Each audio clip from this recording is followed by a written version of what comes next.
double cheeseburger. They've got aspartame in it that causes brain damage, and they're already crazy. Yeah, the phenylalanine, phenylketonurics. And he said he just quit trying to tell people that. Phenylketonuria is a natural inability to process phenylalanine. It interrupts this whole protein chain pathway, and it blows. Juice with some kind of medicine he was taking. All the heart doctors will tell you don't drink grapefruit juice. With some kind of heart medicine. Beta blockers. It's poison, it'll kill you. And he first told me that, I just couldn't hardly believe it. Wow! Mixed with a beta blocker. Oh my, it's too acidic. Wow.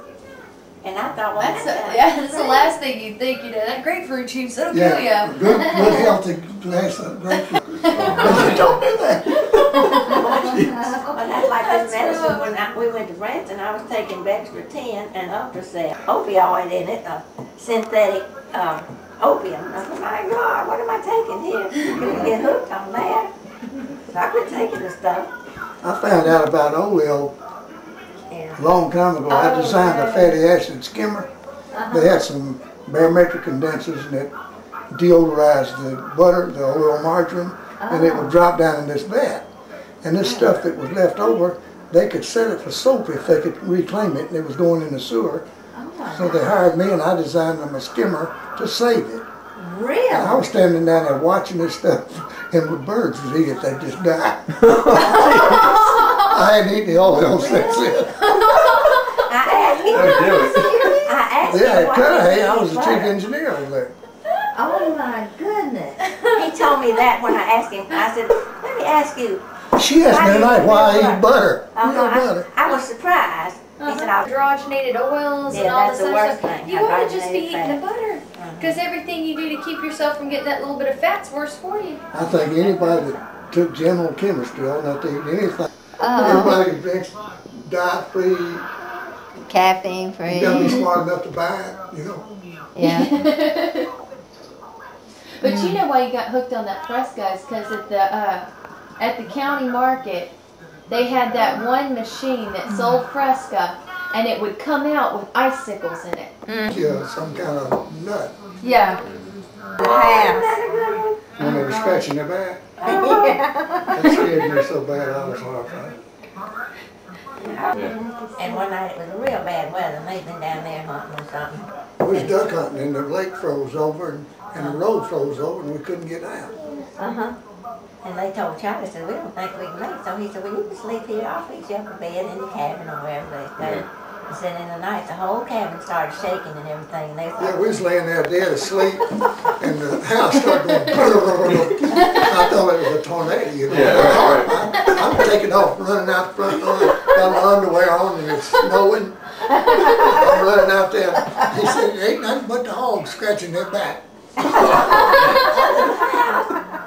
them hogs. I was halfway to Memphis by the time that hog got scratched. We had a lot of Charlie. Cheryl one night was going, we were talking about Charlie Mack, and she was going in telling Buddy. And funny story, he laughed, and she come back and she telling him, he said, what is this? Who is Charlie Mack? And what are you talking about? And she started telling him some of these things that we were talking. He'd write a letter. Dear Mr. Mills, I sure did enjoy the hat you gave me for Christmas, and said, I wore it to church and everybody called me the Big Hat Man. All from Charlie Mack. That's the way he'd sign his letters, and we'd all laugh, and Cheryl go tell Buddy about that, and every little thing she'd hear about him, and he didn't know who it was. I tell you, I was talking about Jerry's wife's sister lived in Raymore. Well, her aunt still lives across the street. Jerry, his aunt. And we used to live there on the street, and she lived there then too. And she's country as country is. And I said, she lives in a lady that used to be a good friend of Janice's house, Mary. So I said, well, have you got her number? And she said, yeah, and she wrote Mary. I couldn't read the number, but she put some numbers down there. But she said, she spelled Mary, M-M-U-R-R. So now Jenny Lewis's ass. You know her, don't you? Don't you remember her? I remember the one that had diabetes. Yeah, well, Is that her? yeah, She spelled it like that? yeah. M-M-U-R. No, she's living in her house. Oh, okay. It's not her. She pretty She's a little better. You know, Bob, her husband died. They was down at Pickwick. We invited them down, and he brought his boat, and everybody was having a good time and everything. He never had been frog hunting, and some frogs start bellowing out in front. Frog gigging? Yeah, so I said, have you never been frog gigging? And Bob Murray was the guy's name. Oh yeah, you ought to see how she spelled Murray. Wow. But, we got in the boat and went over there, that little creek out in front of the house that goes back up away. We went up in there, and he's jabbing at frogs, and he's jabbed one, and he was going to reach down there and get it. I said, whoop, wait a minute. There was a cottonmouth sitting there eating the frog. Oh, no. Oh my gosh. When we built the first house in there, there's 99 houses in there now. But it was kind of wild back when we first built. There wasn't a road in there. Now it's a blacktop road. But it was real. As a matter of fact, they killed a rattlesnake that was 15 feet long in there. Oh my gosh.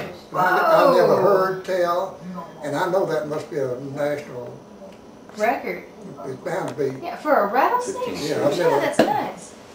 But I saw that one, and they called it in the pump house. How thick was that thing? Terrified to me. Well, they had it in the back of a car, and they had a spare tire. And he was bigger around than the spare tire, and his head was as big as that thing right there.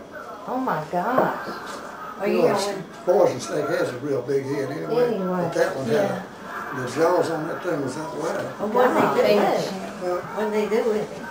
I don't know, but the guy, these two guys, they were drunk as Cootie Brown. And we was cutting across there, and there was an old postman's bridge down in there, and the thing was washing out all the time. And these guys jumped out in the road and stopped me. And Janice said, don't stop, they're drunk. And I said, well, you could just take your finger and push them over, you know. They was really stoned out of their mind. And so I stopped and I said, what's the matter? They said, we saw those children in the car. Jeannie and Jan was in the car.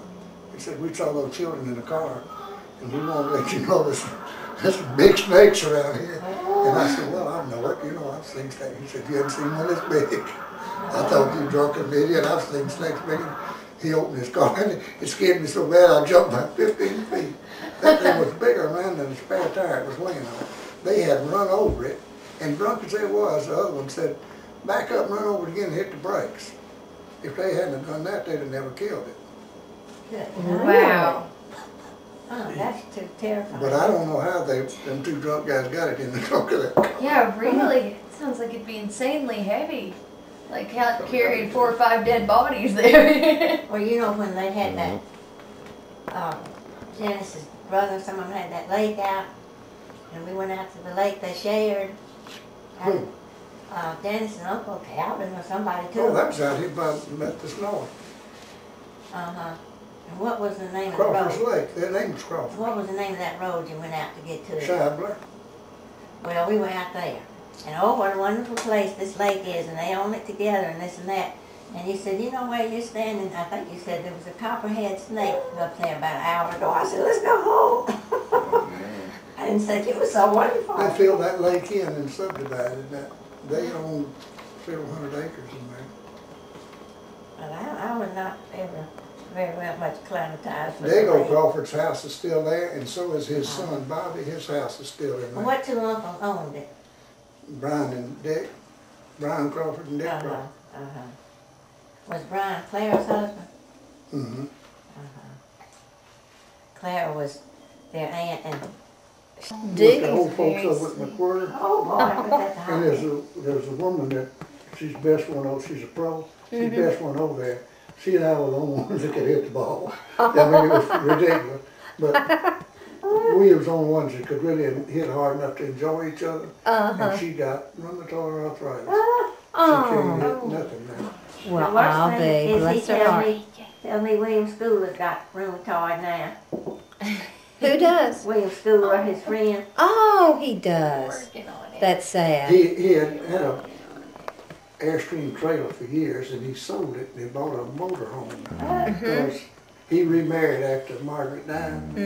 And me and Elizabeth, we've known her since it had everything. It had a washer and dryer and a motorhome. Oh, my It was a goodness. real nice one. Yeah. But he hadn't had it a week when he found out he had rheumatoid, and he couldn't even sit in it. It hit him Oh, that quick. isn't that something? That is And sad. he's got 2 false knees. Yeah. I thought they'd give him trouble, but they never did. Wow. Bless her heart. He was going to get rid of that thing. I told him what the most inconvenient trip we ever had was in a motorhome when we went to the Smokies and that thing. Y'all just lucky you didn't go drive off of Lookout Mountain. That's what they said. They told him to go right down there and park. So he drove down there. Somebody down there said, "No, you can't park here." He said, "Well, we may fall off of Lookout Mountain." And he had to turn that big old thing down around in a little bitty place at the foot of the hill and try to get back up the top. And I was scared. You know what I found out? It just about 3 years ago, I've had that place at Pickwick for 40 years. And about 3 years ago, I found out that those mountains, right down there below the cabin, are the Lookout Mountains. Oh my You God. can get on top of that and go that Lookout Mountain Parkway and drive right to Chattanooga. You're kidding. Yeah, it's a beautiful drive. I bet it is. That is so nice. But I didn't know that was a Lookout Mountain. Who would have thought that Bayou, Mississippi was a Lookout Mountain? I know. You from Mississippi. I told him I had a phone. You know, the access, something to plug it into. Yeah. You can set it up anywhere. And you plug it into a phone You have line? to have a modem hook up with it. Or you plug it into a. Well, That's pretty neat. But yeah, mine, the one that was in my Mac, was called an Airport Extreme card, and yeah, it would do the same thing. the scary thing is some people, they can steal information off of them too. If it's not encrypted and whatnot. So if you're sending like credit card numbers or things like that. Well, what I do is we use one card. I'm kind of obsessed about it, but I'm always checking. I check all of my purchases, and I would know if somebody started using it. Well, I just applied for one so I could get air miles. Oh, yeah. For air miles. I hadn't activated it yet because Yeah. she scared me of it. Oh. Yeah. Talking about the trouble you had with Yeah, American. that was a different type of camp. Prescription, I think it got left out in the sun Well, or something. mine's together all this stuff. Got your little chicken. Don't want to leave that. I gotta get the milk. Will you put your hands on that for me, please? Thank you. Well, I guess we're about ready to. We have a good dinner. He acts like he wants to.